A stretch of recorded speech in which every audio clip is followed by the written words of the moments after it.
Bangladesh premier league BPL এর পঞ্চম আসরের নতুন দল সিলেট সিক্সার্সের জয়রথ ছুটছেই। সেই ধারাবাহিকতা ধরে রাখতে কাল সন্ধ্যে 7টায় নিজেদের তৃতীয় ম্যাচে রাজশাহীর বিপক্ষে লড়বে তারা। হার দিয়ে টুর্নামেন্ট শুরু করলেও সিলেটের বিপক্ষে জয় চায় রাজশাহী। সিলেট থেকে শ্যামানন্দ শ্যামলের ক্যামেরায় আব্দুল আলিম শাহর প্রতিবেদন। টানা 2 দিন বিপিএল উন্মাদনায় মাতোয়ারা ছিল গোটা সিলেট। স্টেডিয়ামের ক্রিকেট উন্মাদনা থেকে বাদ যাননি কেউই।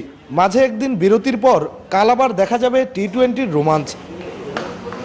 সিলেট পর্বে মুখোমুখি হবে স্বাগতিক সিলেট সিক্সার্স আর রাজশাহী কিংস।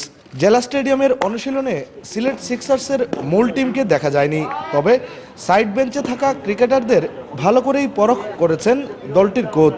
জানিয়েছেন টানা তৃতীয় জয় উপহার দিতে চান স্বাগতিক দর্শকদের।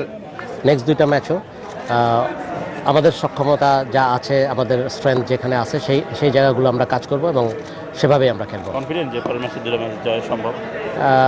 জয়ের কথাও বলা যাবে না, কিন্তু আমরা কনফিডেন্ট। একই সময়ে রাজশাহী কিংস অনুশীলন করেছে সিলেট জেলা স্টেডিয়ামে। ব্যাটিং, বোলিং, ফিল্ডিং সব বিভাগেই ছিল বাড়তি নজর।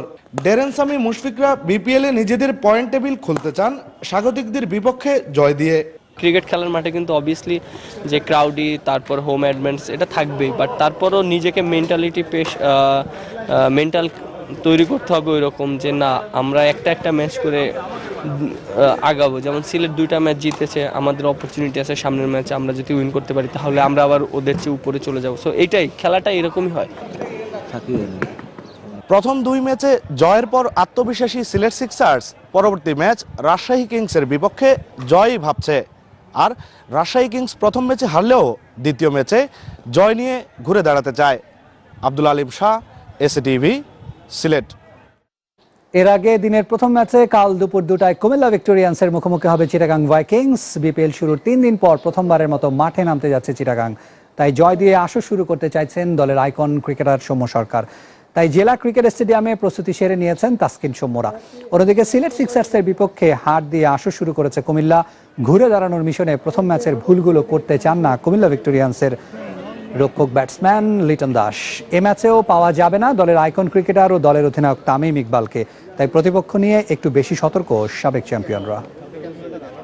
আগের ম্যাচে জিততে পারিনি, হয়তো বা কিছু কিছু জিনিস ছিল যেটা আমাদের ফরে হয়নি, বা আমরা যেটা চেয়েছি সেটা হয়নি। নেক্সট ম্যাচে হইতেও পারে। সো যেটা প্ল্যান ছিল সেই প্ল্যানিংয়ে আমরা। দেশি বিদেশি বলে কোনো কথা না, অবশ্যই যেহেতু আমি খেলে আমারও একটা দায়িত্ব আছে ভালো খেলা, তো চেষ্টা করবো ওইটাই, নিজেকে ভালো খেলে এবার বিপিএল এর জন্য নিজেকে আবার নতুন করে ধরে রাখতে পারি।